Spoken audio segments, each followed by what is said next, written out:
I'm in the kitchen today making Congo bars. This is one of those old-fashioned recipes that you find in all those old church cookbooks. It's a cookie bar loaded with brown sugar flavor, 2 kinds of chocolate, and a little extra chocolate on top. Let's make it. Start by taking 1.5 sticks of butter, about 6 ounces, and melt it. After you melt the butter, add in 2 1/4 cups of brown sugar and then use a hand mixer to mix that together. Once that's mixed, add in 3 eggs, crack them in just one at a time and mix before adding the next one. Next, add the dry ingredients, 2 3/4 cup of all-purpose flour, 2 1/2 teaspoons of baking powder, and 1/2 teaspoon of salt. And then mix that in just until it's combined. Next, you'll fold in 2 cups of chocolate. I use a mixture of both semi-sweet chocolate and dark chocolate chips. You can use milk chocolate, all of one type. It really doesn't matter. Just make sure you add in about 2 cups.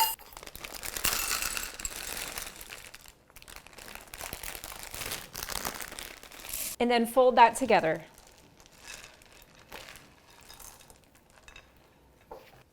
This bakes in a 9 by 13 baking pan. I like to put parchment paper in the pan just because it makes the bars easy to get out so you can cut them cleanly.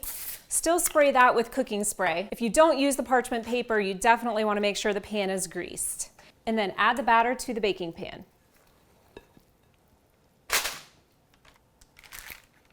Spread the cookie dough out evenly in the pan. Bake the bars in a 350-degree oven for about 25 minutes.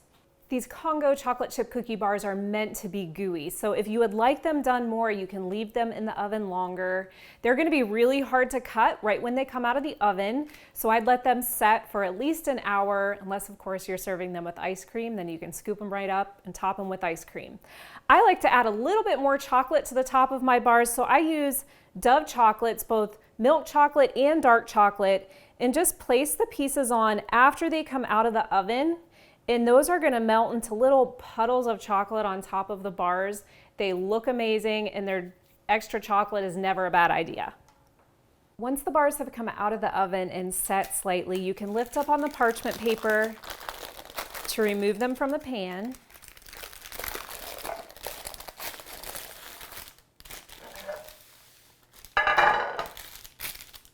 And then slice them into bars.